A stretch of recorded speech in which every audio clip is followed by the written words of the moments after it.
CataractCoach.com, podcast series, episode number 49, with James Katz, mentoring the next generation of ophthalmologists.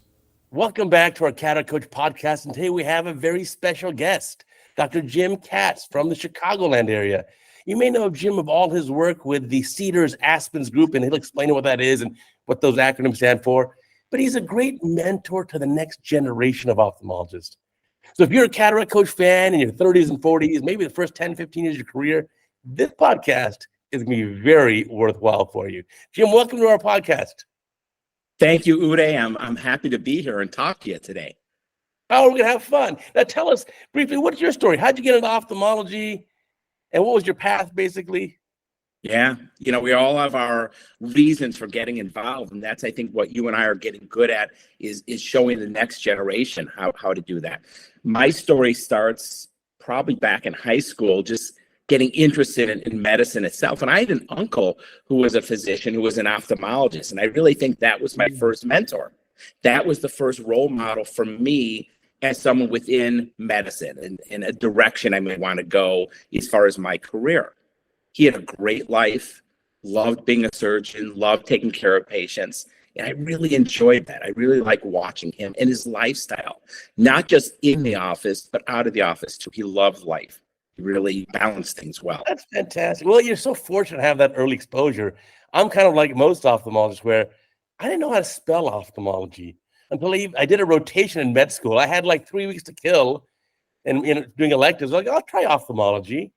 And then I was like, oh my goodness, this is amazing. How come no one told me about this?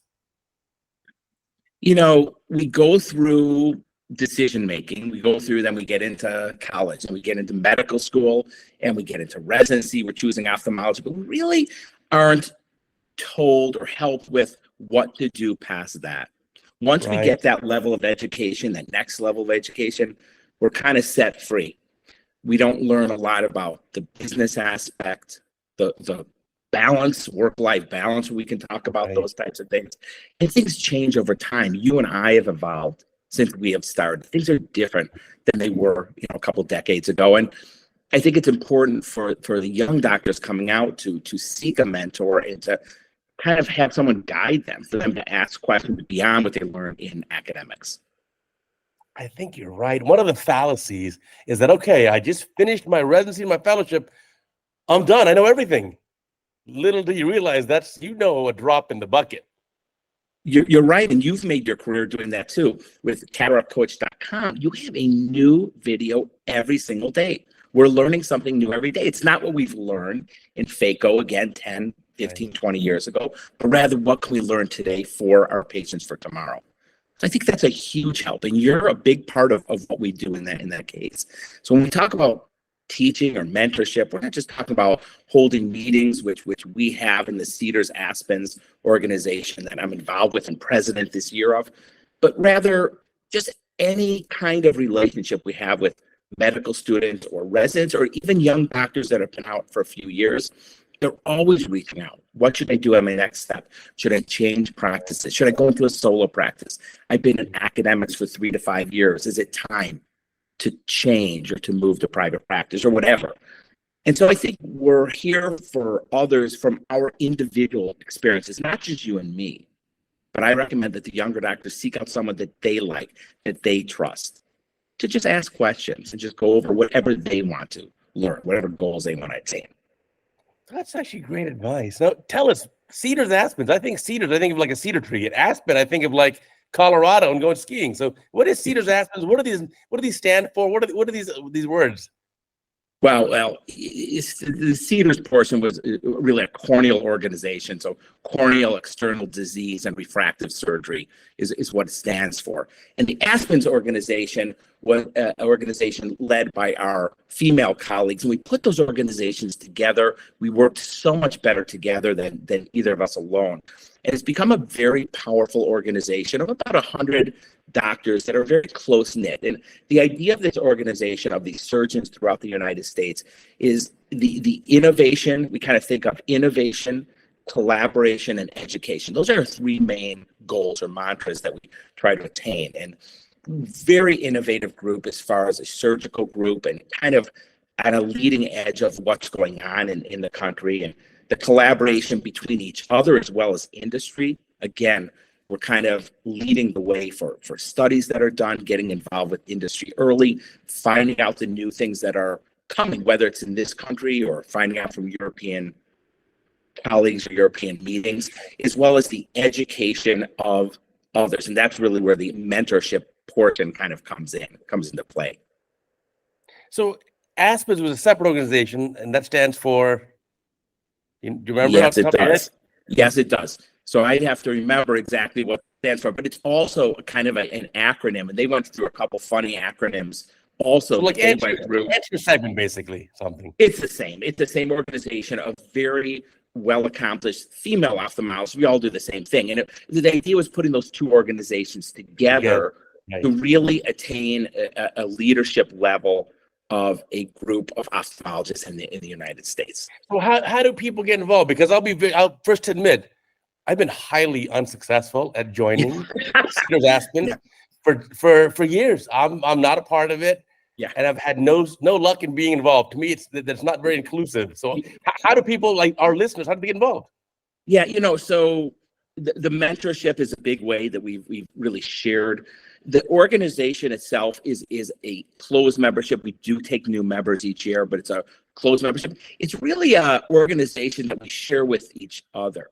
We have WhatsApp groups, we have an email group, we have an annual meeting, and the relatively closed meetings in that we share information, we share successes with each other, we share failures, we share business ideas, but we really are almost like a close-knit family. It's almost a high-level close-knit family, and we succeed with each other and we go through our failures with each other. So that's what we said. It's not an organization that we're looking for 200, 300, 400 members. It's an organization that's been around 8 to 10 years or so. But you have been part of it. You have been part of the mentorship program, and you've helped lead that in one of the last couple meetings that we did. Out of the goodness of my heart, because I admire the young ophthalmologist, but I assure you, I'm not one of the cool kids. Even in high school, I was on the math team, not the football team. I assure you, I'm a geek. Yeah. But no, I'm not cool enough to be part of it. To be very frank. Being very frank with you, I'm not part of it. I certainly was happy when you invited me to come speak to the young doctors. That's my wheelhouse for sure. Absolutely, for sure. And we do take those things in consideration. And we have nominations each year. Like I said, the whole purpose is expanding our knowledge for each other and for the young doctors. And like I said, you have been a part of that. And that meeting, we combine with a meeting. In that case, it was the ACOS meeting in Deer Valley over the summer. And what we try to get these mentees to do is not just learn about the business of ophthalmology, what they should do, but we teach them communication skills. We teach them speaking skills, how to present, the pathway to the podium, fostering relationships with industry. And then we take them and we put them on the podium right after the meeting. So all these skills they've attained, they go out and they put them into play. They're on a panel discussion, or they have their own talk at the next meeting, and they really learn how to get out there. So how do you become? Let's say I'm a 33-year-old out of training. I'm just starting my career. How do I become a mentee to someone like you or someone else in the group? Yeah. So we have a couple mentorship programs that we lead and run a couple times a year, and they're slightly different with the age group. Some of them even start in residency, and some go out to about 3 to 5 years into practice. So they run a little differently from what we try to teach. In other words, for the younger doctors in residency, it's more what they should look into, what kind of careers they're going to attain, where they want to be, how to negotiate contracts, again, the speaker training, those kind of things. Where the higher level, where it's fellowship and out 3 years, that kind of meeting goes more about how to succeed in practice, how to learn new things, how to, again, foster relationships with industry. A lot of young doctors are interested in working with industry closely, and industry is interested in working with them. So that's another newer take on this, because you know how long it took us, years, to get involved with the industry and to learn how to navigate that course, to learn more about whether it's pharmaceuticals or med device, and to become experienced with those. Doctors are doing that at a younger age. So coming out, some of these are really superstars trained young in fellowship. So we're kind of again, evolving and try to bring them to the forefront quickly and early and teach them the skills. We'll go over what a phase 4 study means, IITs, investigator initiated trials, things like that these younger doctors want to know. How do they get involved with these kind of things? Right. So I think those are helpful. We'll have panel discussions where we moderate a panel of industry members, not really representing their own company they're working with, but just based on their experience. What are they looking for? How do doctors approach them at a level that we never knew anything about? If they so desire to do that. Not every ophthalmologist needs or wants to do that, but if they want to do that, there are ways for them to succeed. They're right in front of them, and we're sharing that with them. Yeah, and I think you're right. People tend to evolve. Like earlier on in my career, in my 30s, I was happy to work with a lot of the big name ophthalmic companies. And, things were maybe different then. But then as you start evolving and a little bit later, you're saying, I'd rather be a little more ultra specialist. Let me work with more early stage companies as opposed to just being on a podium. And some people don't realize, too, you got to put the hard work in. I mean, the small dinner talks is where you end up starting. You don't get to the national podium immediately. That is right. And again, these younger doctors or doctors just starting out for the first time, they don't have to be necessarily 30, 33 years old, but they're learning what needs to be done if they have the desire to move forward. Again, life sometimes gets in the way. Life sometimes helps them move forward. And we're trying to help them navigate for each of them individually. So some of these younger doctors do want to get involved, and they need to learn to do it the right way. So we talk about even simple things like what is an advisory board versus what is a consultant, and what is a chief medical officer, what is a medical advisory board, a surgical advisory board, scientific advisory, all these different levels. And to your point, strategic companies being quite different than startup companies, and really advantage of working with and learning from each of those. I love working with startup companies. Many of the companies I've worked with, Uday, have succeeded and done very well, and some companies have gone away. They're not in existence anymore, or the med device we've been working with. But yet, every one of these I work with, I've learned more. I'm better off because I know more about the subject matter that we're working with, or the devices in general, whether it's OCT, working on presbyopia, all these things. I'm better off for it. I know more, even if the device didn't succeed. Right, and you make contacts with people who, if industry people in ophthalmology, they're not switching to ortho or cardiac. They're staying in ophthalmology for life. That's exactly right. So industry stays in ophthalmology, to your point. And the few that leave end up coming back. So those individuals in a startup, there may be 3, 4, 5 people in the company. You learn what a CEO does, the chief engineer, chief operating officer. And it's the few that are there before a company product is even approved. So you're right. It's about the people, learning about a company. All those things are valuable beyond what that individual product is, the pharmaceutical or the medical device. Right. So I think you're right. It's much bigger picture on that. And it carries on that networking and connections. And we all can value that, and it helps us all.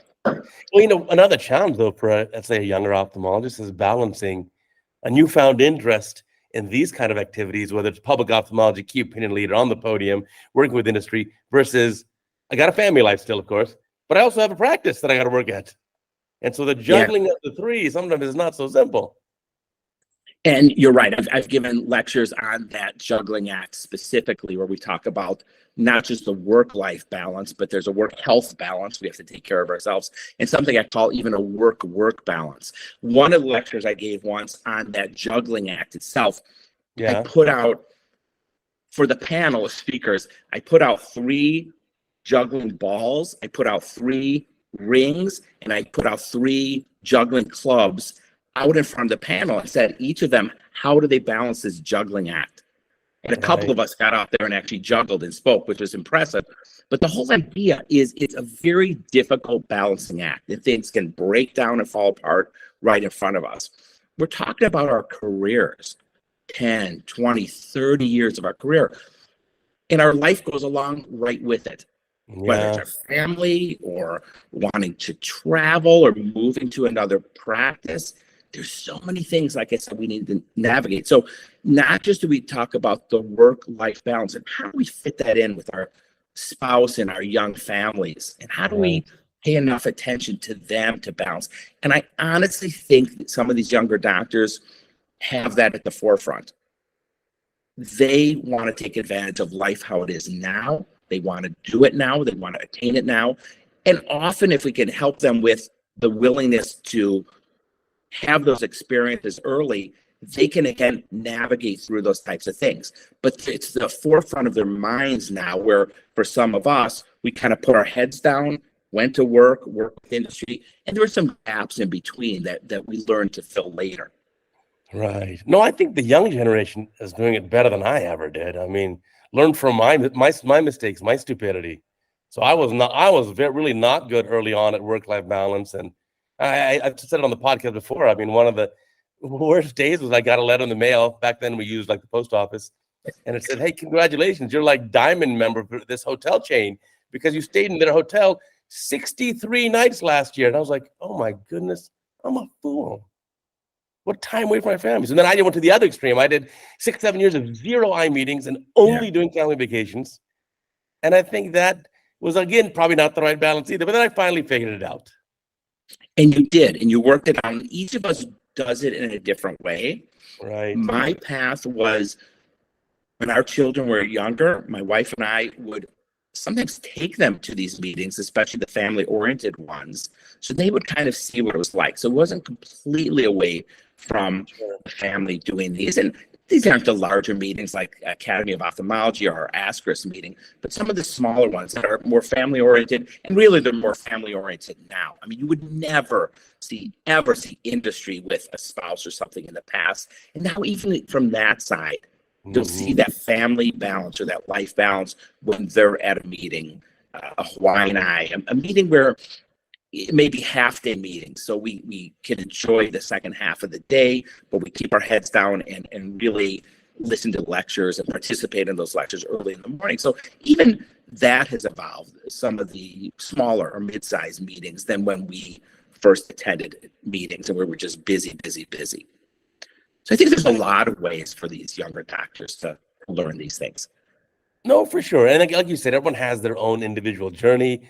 But I really am proud of the younger generation, the ones with no gray hair, who are absolutely, like, from day one, just getting a good balance of what's going to, enjoying life along the way, instead of our mode of, we were taught delayed gratification.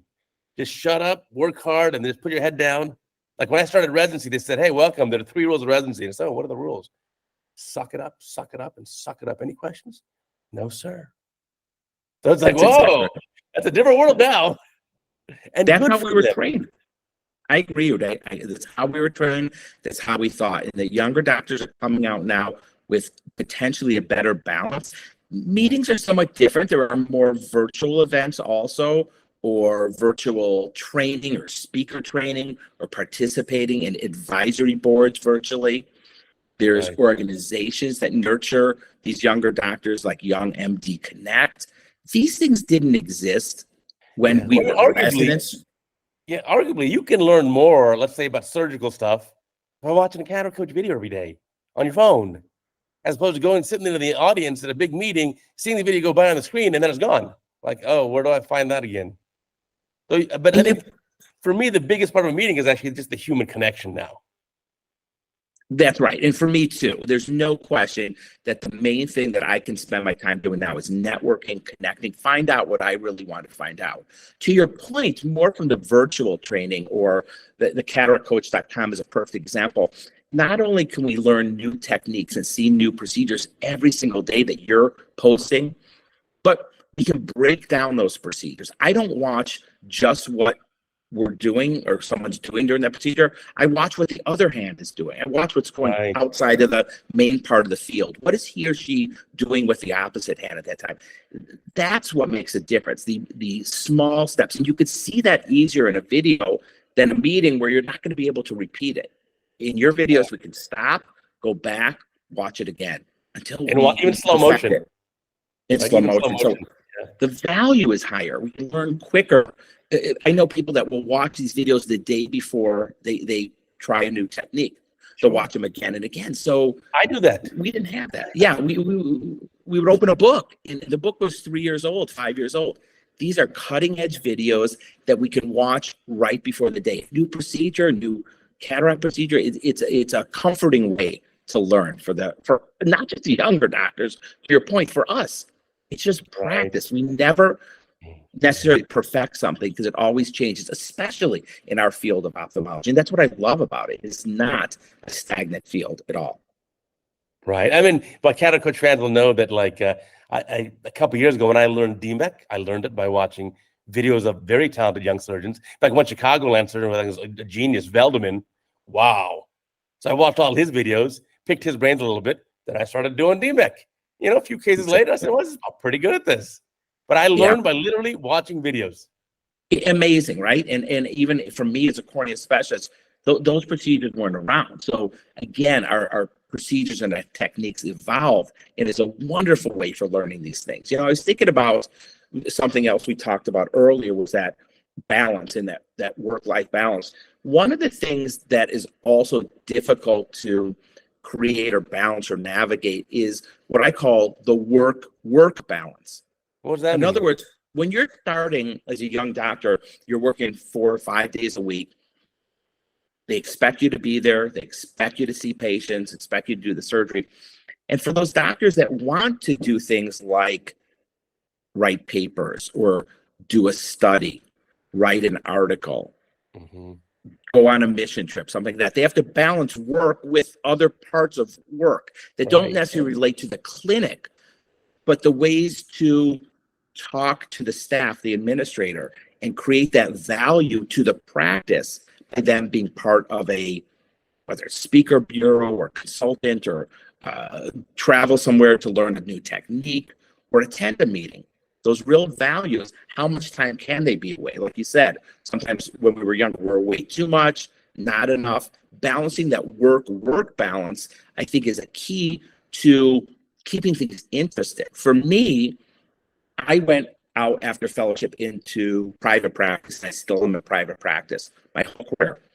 And one of the reasons I think I've enjoyed it is I haven't become stagnant. I haven't just done LASIK or just done cataract procedures. I've evolved, I've learned more, I've participated in many relationships with industry, to your point, being a consultant, small companies, large companies. I've presented a lot of the data that we've gained, whether I've done the studies or not, to other doctors to teach them. So in other words, this is my way of being part of academics, where you were at a program and got to teach residents directly for years and years and years. My way of giving back and being part of academics is being a mentor. So that's what keeps me going. Yeah, well, I actually did both. So actually from day one after I finished my training, I did private practice. And then at the same time, in parallel, I did a little bit of university work. And then that ended up becoming more and more. And eventually it was about half my time is spent teaching residents. And I did that for 22 years until 2022. And how much did they love that, the residents? It was amazing, but it was the right time for me to kind of pass the baton and move on to, as you say, different stages of life, different things in your career. You got to keep evolving. You got to keep pushing the envelope. So I got to do different things. Yeah. Oh. I guess another way that I think is important to we talk about giving back is mission trips, is traveling elsewhere to try to attain a certain goal.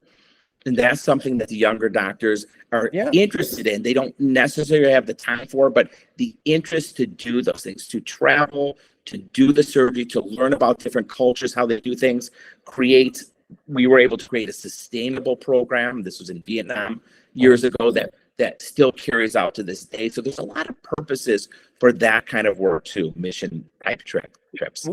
We had on previous podcasts 2 amazing ophthalmologists who were big in this. Jeff Tabin, of course. Oh, absolutely. The Hillman Cataract Project. And we also had Lloyd Williams, who's now starting a whole ophthalmology program in South Sudan. I mean, incredible people.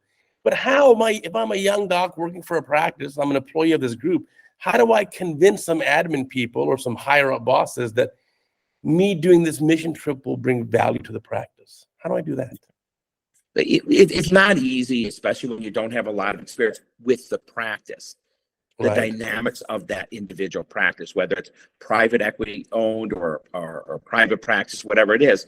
You have a certain amount of time off. So a lot of my time off early on was my vacation.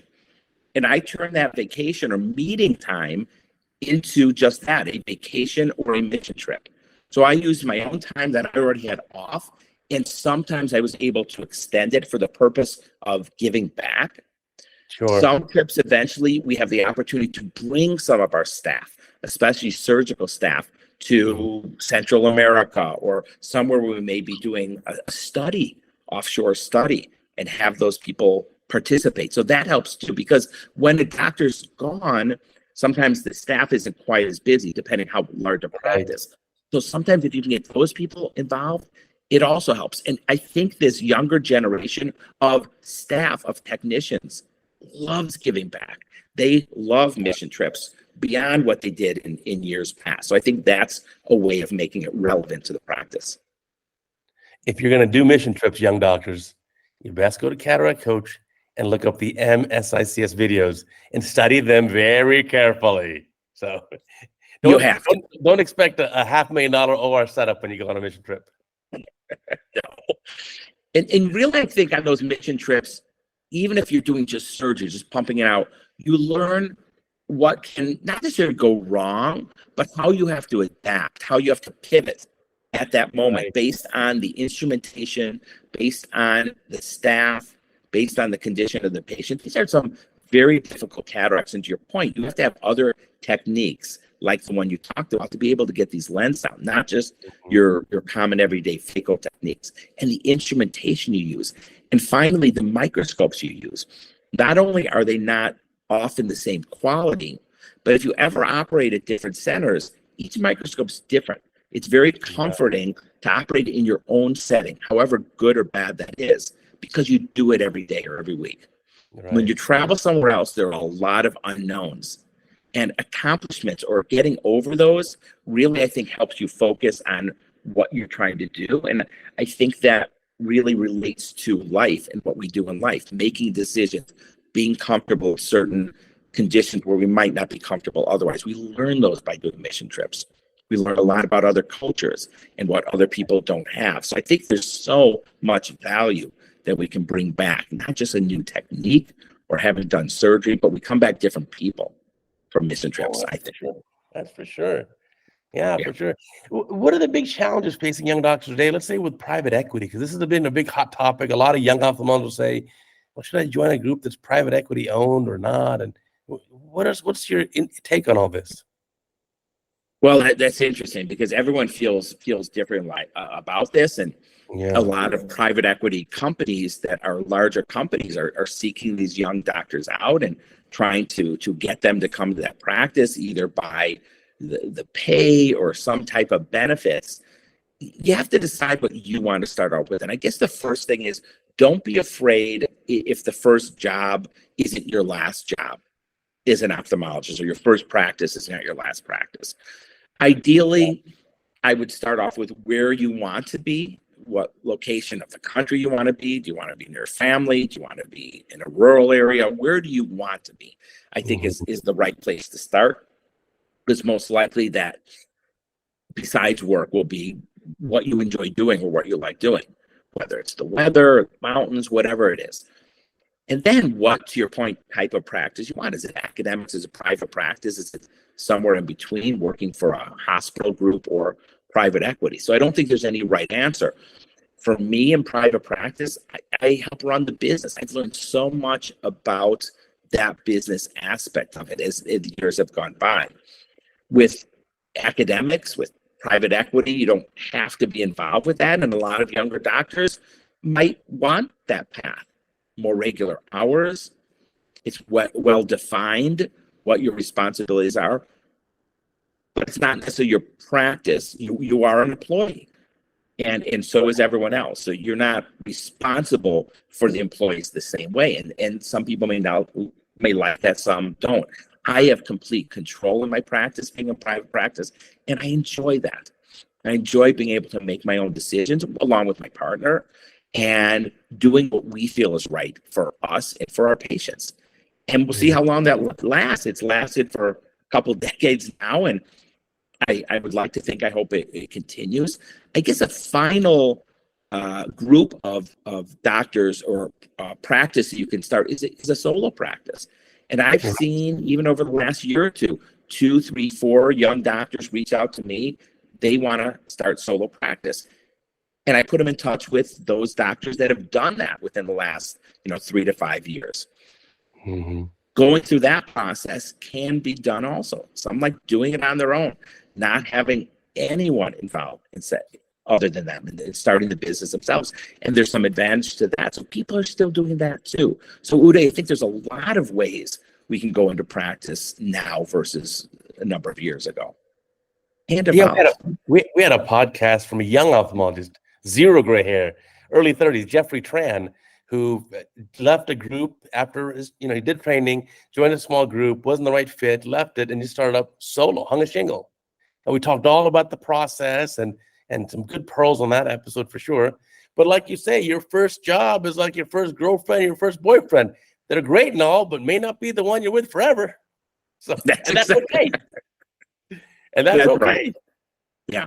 And I have seen some of these younger doctors have 2, 3, 4 years of practice. And it seems like it's almost time to buy into the practice. And that's where things get maybe not so nice, or the relationship changes a bit where they don't want to do that anymore.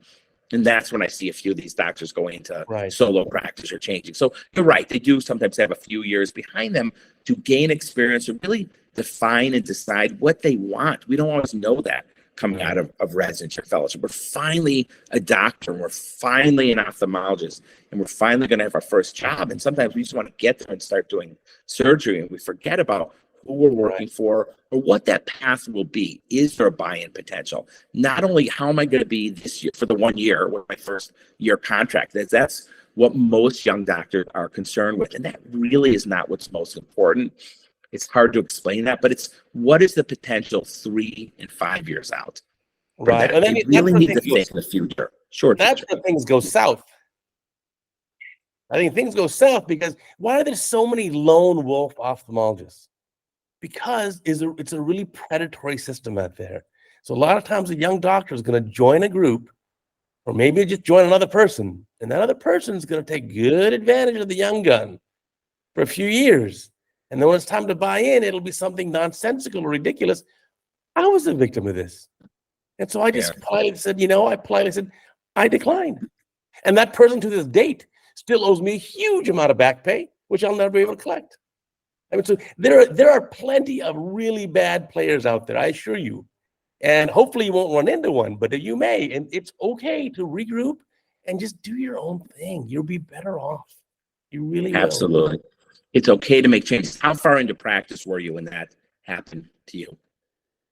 I can't give too many details here. Oh, okay. I mean, you're done. But the whole point is these are people. This is people you may know. Okay. Like I'm sure you know. The point really is you had some experience and you're able to make decisions based on those experiences. The details don't matter. I was in my 30s. Yeah. So the whole point being is that you can make changes if you need to. If you're successful and have a great relationship with that practice, that's not only fine to stay, that's great. It's beneficial to everyone involved. But what I'm getting at is it's not just 1 year into practice you may make changes, or 3 years or 5 years. Based on where you want to be, how that practice is going, how your partners are. Are you moving from academics to private practice or vice versa? Where are you within your career? And a lot of the younger doctors are, by definition, just starting. But there are changes we can make in our 30s and 40s also for our careers, or even later, that are totally, we can sustain those and substantiate those, the reasons why. It's the right decision for us.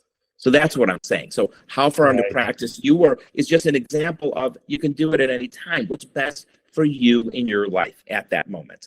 And my point is for the next 3 to 5 plus years after that. We have to think ahead a little bit, not make these rash decisions about what we do.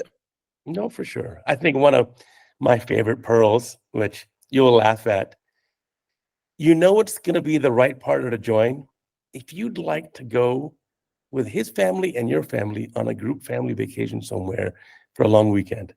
If you can pick yourself doing that, you're like, yeah, it's a cool person. I'd like to hang out with him or her. probably going to be okay.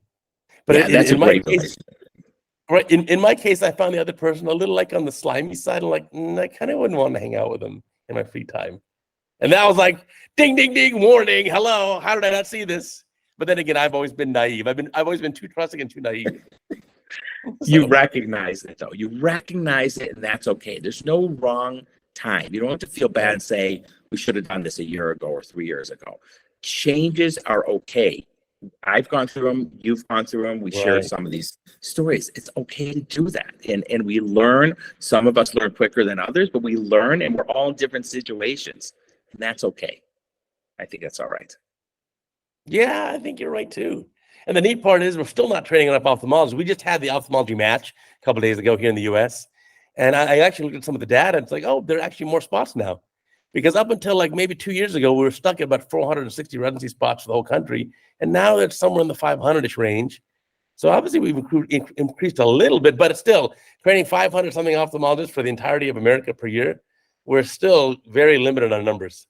And I think we're still losing closer to 530, 550 on average a year. So we're still losing more than we're gaining, although that's nice to hear the numbers that we're training are higher, because it was more like 430, 440 before. And you said it's gone up to what this year? Yeah, I was looking at it's sfmatch.org. It has all the statistics. I looked at it 2 days ago. Yeah, as of, let's say, 4 or 5 years ago, it was about 460-ish. Now it's about let's say mid 500s, mid to low 500s. That's really good. But then a lot of ophthalmologists, people, especially of my generation, aren't really putting in that 40 to 60-hour work week anymore. So maybe the number of full-time equivalents is not being fully replaced. That's absolutely true. And that's more, again, lifestyle, opportunities to do other things, research days, study days, those types of things. I even see younger doctors desiring to do that. And again, that's not wrong. That's not a bad thing. How does it fit into the practice is important.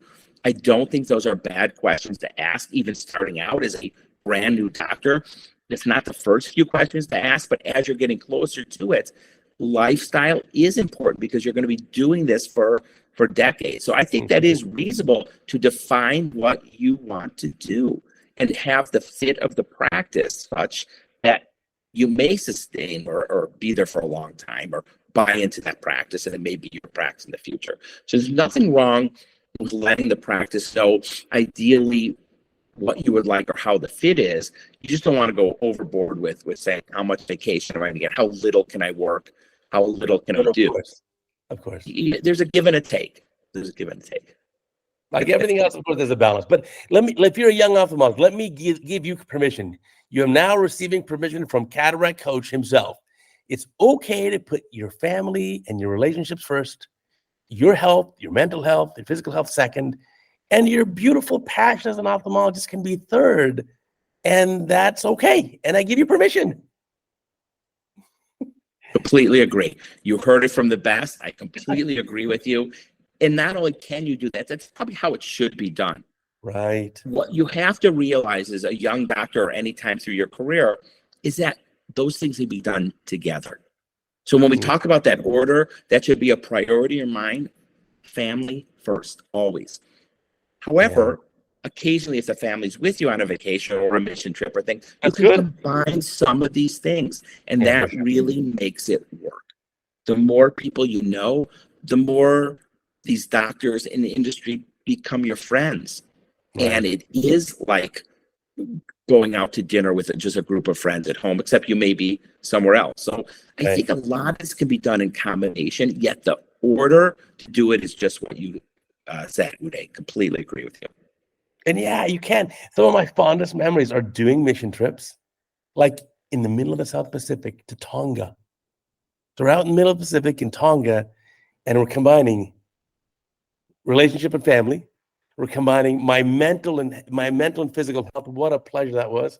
And my passion of ophthalmology all combined together on a beautiful mission trip where we brought sight to countless blindest people. It was amazing. One of my favorite things ever is mission trips. And you come back a better person for it. I've done so many mission trips where I felt they did way more for me than I did for them. And we were curing blindness. People could see again. And I think I felt better than they did for what we could give back. and pay it forward to them. Amazing feelings that you almost can't describe unless you've done these trips, because part of it, to your point, is the journey there with whoever you're with, family, friends, industry, other doctors. Part of it is seeing how other people live, the cultures. And a lot of these are third world type countries where you're not staying in these beautiful hotels.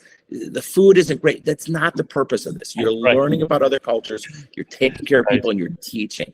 But those experiences of what the rest of the world is like, the majority, and how lucky we are with not just where we live and what we have, but how we're trained, and the education we have and our skill sets is nothing like the rest of a lot of the world. So I think learning those things also makes us different people, and our families different people. Our children, our spouses experience these types of things too, and we will never forget them. They make who we are, and I would never have given those things up. And I could hear the passion you have when you talk about those trips like they were yesterday. Some of our greatest memories. It makes you a better surgeon because you have the most challenging cataracts with the most rudimentary equipment. Go for it. And there's no backup. So there's no vitreoretinal surgeon. So if you drop that nucleus, you drop the nucleus. You just couch the patient. You really have to think what you're doing. Yeah, you do. Yeah, I remember in India, when it was so warm, they'd have the fans going, but the electricity would go out every once in a while. And they would put on the torches or the flashlights. You would continue to operate. You'd kind of just stop when the lights went out or power went out. And then they'd put on the flashlight or torches. The only good thing about it was when the fans went out, the suture didn't fly in the air. Because the tenon suture with the fans on would fly in the air. And that was the only good thing about it. You could actually suture in those days with those large incisions. But you remember those things like it was yesterday. And another good bit of advice, if you go to some of these countries, you got to be very careful. Your American GI system is not going to tolerate this so well. My advice is only eat fried food, whatever it is fried. Nothing survives. No pathogens survive deep frying. You can eat fried food, and then only sparkling water, because that sparkling water is bottled somewhere where it's actually sanitary. That's it. Yeah. So if it's sparkling, there are bubbles, it has to be sealed properly. Some of these other bottles, they can reseal if it's just from tap water. So sparkling water, if it bubbles, it hasn't been opened before. That's great. Oh, the fun thing. I need to get another one of these trips on the books now. I got to plan this out. It'll be a lot of fun. But no, I think those are all great points for young ophthalmologists. It's really an exciting time. Now, what are you've got a beautiful ability to look back now on so many decades in practice. The challenges we talked about at the beginning of your career. Now, what are kind of more the mid-career challenges? And how do we overcome those, or how do we deal with those? Well, I think the world changed around us ever since COVID. I don't think things have been the same. Things are, of course, very quiet during COVID. It seems like that was 10 years ago, but it really changed how we did things. It's changed in a private practice world. I think it's really changed the staffing. So much more now than ever in our practice. I don't think it's so uncommon. We're concerned about the staffing. How many patients can we see and how much surgery we can do is based on the staffing. It's never been like that before. It was how many patients you could see per hour, the surgical center setting, how many rooms did we have to do surgery, bounce back in 2 rooms. But now I think the limiting factor is sometimes the staffing. It's not the patients. We have more patients than we could line up, more surgery than ever.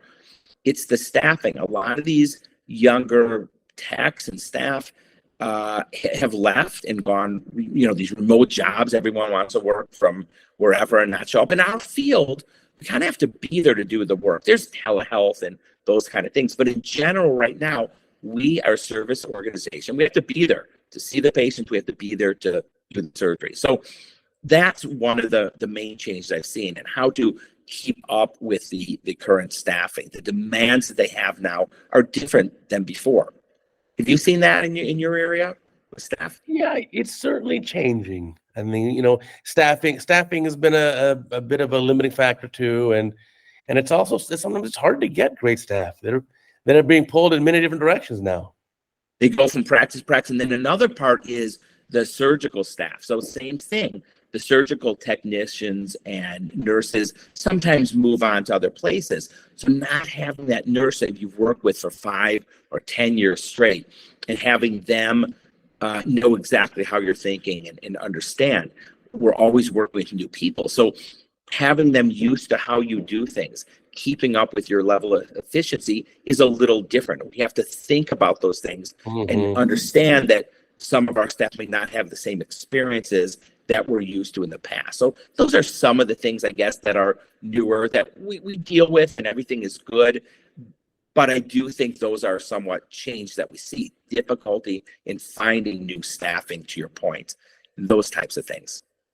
Well, there's one more thing mid-career that I found to be a challenge, and that was when presbyopia hit me. Presbyopia hit me like a ton of bricks. And I was like, you know what? Thank goodness I'm a low myope. Woo. Just no more contact, no more glasses, walk around undercorrected, low myope. Life is good. But boy, presbyopia, that's another challenge. I remember when I was first starting off, I could practice, I'd operate under the microscope. I just would never touch the focus button because I'd focus down in the bag. And if I want to see up in the cornea, I'd just accommodate up. But now, obviously, I can't do that anymore. I've always been interested in presbyopia as far as studies with IOL designs, multiple designs, with the drops that are out there and different types of drops. Because with presbyopia, there's so many levels. We're talking about accommodation. We're talking about pseudo-accommodation. We're talking about multifocality of the eye. And we're talking about pupil diameter sizes. So there's so many ways we can address these things. Right. But to your point, it was never really an issue until it hit me. And now we see how important it is. Sometimes I'll watch videos of the younger doctors, and they're so accommodating, so much accommodating that the videos are out of focus. Yeah, right. You have to hold back on those. And I do remember those days. The more stress you have, the more nervous you accommodate more. And sometimes it's not even in focus in these great cases. But we do lose that ability over time, and we're working so hard to solve it at one of those levels or multiple levels that I just spoke about. So that's the final frontier. That's a good one. That's something we're all striving to achieve, not just for you and me at that age, but for all our patients. There's so many patients that will benefit from that. Now, are you big on the miotic drops for treatment of presbyopia? Have you tried this, or you give it to your patients? I do use it some. I think there have been some issues with them as far as how long they last, and there's a new one out there. There's the original one, and there's a new one that they're going to start launching and marketing. I do think they have their place. I do think they have a good fit for certain patients. I think one of the issues was us finding that patient that it worked really well for the reasons that I just said. And this is the ones that are out there are working on the pupil size, and it's a pinhole effect. Mm-hmm. And some of those people do extremely well. I've tried it, and when I use it, it works for me. My pupils get quite small, but some people don't like the side effects they can get from that. And I'm talking about the short-term side effects you get, and or the fact that you do have to put it in regularly. On the other hand, some love it because you can put it in just when you want it, just when you need it. But the whole point of this isn't one thing fixes all. Now we think of surgical devices, IOLs, as they're permanent, they're going to be forever. But again, they address one part of that presbyopia. And some of these techniques or procedures or even pharmaceuticals may be additive to treat presbyopia, and it could change over time. And then the other is, as we first gain that presbyopia, it might be in our even late 30s, early 40s, we might want to use a treatment or device or pharmaceutical that works for those low levels of presbyopia and not have expectations that it will fix, 2.25, 2.5 diopters of presbyopia. So we have to be realistic and set expectations for our patient. And then I think there are things out there that can bridge these different levels of presbyopia until we take out the lens and deal with that. So kind of a spectrum, starting off, let's say early mid-40s with a presbyopic drop, a myotic drop, then maybe advancing somewhere, maybe a slight monovision. If they like in context, you could even do it in keratofractive and LASIK. And then maybe that'll carry them through for a while. And then at some point, maybe just IOL surgery. That's exactly right. And there are other techniques looking at the lens shape, ciliary muscles, scleral space, scleral expansion, lasers on the scleral microporation, all these ways of changing the dynamics of the eye to improve or increase this accommodation or multifocality or pseudo accommodation. They're out there. They're going to be working. We need them. I know there's so many exciting things happening in ophthalmology. I'm kind of sad that I'm mid-career. I wish I was like, beginning of my career. So I'd have a longer time with this, because that brings our other aspect here now is, the things we'll face, let's say 20 or 25 years from now, when we're kind of towards the tail end of our career. I mean, there's a whole other set of issues. Can't even imagine, 20, 25 years from now, what ophthalmology will be like, how we will treat these types of things. We do so well in general with myopia and astigmatism, but the presbyopia, I think, will be solved way, way better than it will be even in the next 5-10 years. And so you're right. Who knows what the future will hold? And that's why it's so nice to be an ophthalmologist. And for these younger doctors, they have what a career, and they will succeed well beyond what we've done, I hope, especially my mentees and the ones that really have that interest in succeeding. And I can only imagine what's going to be out there with treatments in 10, 15 years. Amazing. Yeah, no, for sure. So tell me about your mentees. You mentioned you have some mentees that you work with specifically. Yeah. So, we talk about the ones that have gone through the mentorship program through our Cedars Aspens organization. But you didn't tell us, how do we get selected? How do I have a young ophthalmologist who wants to be selected? So those, depending on the program, those residents or fellows are nominated. The nominations are sent to the Cedars Aspens, and we go through them by the patient's write-up, what their CV is, what their desires are. We try to select people that are passionate and interested in participating in this program. And we really get ones that are interested in making themselves better, learning communication skills, listening to what can be done beyond what they learn in academics, things like that. But we have lots of people that I consider mentees that will call out 3, 5, 10 years into practice. Some of these are already members of Cedars Aspens. Some are just people that we've met over the years and network with that feel comfortable saying, hey, I think it's time. Time for what? Time to move, or time to go into solo practice, or time to finally move from academics into private practice. I have an opportunity. And so they explain what that opportunity is. I'm not the only person they're calling, but they trust us as a mentor. So I think one of the greatest things about being a mentee is having a mentor. We all have them or had them. You have to have a mentor to have a mentee. You have to know and have lived that to know what to tell these people. So like I said, they will succeed beyond what we have done. And you want to pay it forward. What we have gotten from our mentors and the giving nature, the volunteer work they've done, I want to, and a lot of us want to give back. And you do this again every day with CataractCoach.com too. We're giving back to make others better. Now, you have for your role as president for Cedars Aspens, what do you have in store? What are some of your goals, and what would you like to achieve during that presidency? So we have some initiatives. We're working with some companies and some studies about products that are out there that we're doing IITs, or this investigator-initiated trials for. We're working with making the efficiency of cataract surgery better. We have a project going on with that. We have an education committee that we're kind of helping teach some of these younger doctors cataract skills. They can reach out to us. So I think we're keeping that conduit of not just having them attend a meeting, but throughout the year until we see them at the next meeting. Right. They can reach out to that, and we can reach out to them. They can reach out to us.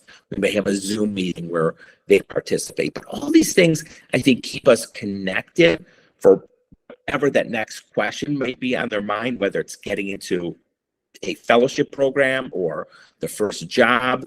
Whatever's on their mind is what's important to us. And we have patients. We have doctors in their 30s and 40s changing careers, or saying, should I get involved with this company? Should I try this? Is this extending myself too far? How did you do it when your kids were still in high school and the spouse was working. And how did you, again, navigate through those types of things? We get people calling all the time with those kind of questions. And my wife even gets those kind of questions. How did you do it? I want to do it how you guys did it. Those kind of things. So we answer for how we've created our work-life balance, and I consider my family and my wife part of that. And I think we've been successful doing it. We did it our way, and people are asking questions about how to do that for the things they think we've succeeded in. I love sharing that information. So those are the types of things we do. Looks like you're going to have a fun year as president. I love it. You got a lot of fun things planned. Oh, yeah. The best. It's the best. That's really neat. I mean, I think we're all blessed to be in ophthalmology. I think we're lucky we all somehow stumble upon this, whether it's through our uncle or like me, just happen to do a rotation in it. I think we're all so lucky to kind of be in this little club, which is really, really a blessing. So. Love it. Well.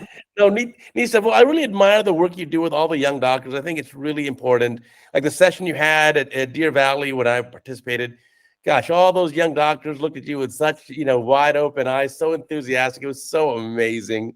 It was just, you really put a lot of effort into making their lives significantly better. I think that's well thank you. It means so much to me, Uday. And when they reach out and at a meeting, when they come up, one or two of them, and tell me what they've done, and they're so excited to see me, it makes me feel so good for what we've done as a group and an organization and what I've done myself. It's the giving back. It's paying that forward. And it feels better than a lot of even the other parts of the work we do. So I really value that.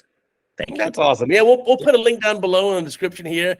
And people want to contact you, I'm sure they can reach you through the Cedars Aspen site. And we look forward to seeing you at an upcoming meeting. This was great, Uday. This is so valuable. Thank you for your time, and thank you for including me in this podcast. Thank you for all that you do. I think you're an inspiration to many, and I'm really, really proud to call you a friend because you really selflessly give so much of yourself to help the next generation. I also think it's because you want to know that in 20 years when you need a cataract surgery, you're going to have someone really good do it. You're going to cherry pick something that was like your mentee. So you are correct. Are you going to be doing cataract surgery in 20 years, Uday? Yeah. Someone will be. I trained study, I think. Of course they will. No, by then it'll be all robotic. Just robot does the whole thing, and so who knows? It'll be amazing, whatever it is. But again, thank you, Tim. Keep up the great work. Looking forward to seeing all you do with Cedars Aspens. And for my viewers and listeners, I want to remind you every Sunday we got a new podcast. Apple, Amazon, Spotify, Google, YouTube, anywhere you find podcasts, you find the CataractCoach podcast. And of course, we still have a new video every single day. We're up to 2,100 something. But it's a lot of videos. So much good stuff. Remember, too, we have a free PDF book, How to Learn Cataract Surgery, on CataractCoach.com. A free 25-part curriculum series about how to learn phaco. Do not graduate your training and stick with divide and conquer your whole life. You got to learn top. Anyway, it's all out there. Check it out, and we will catch you guys next time.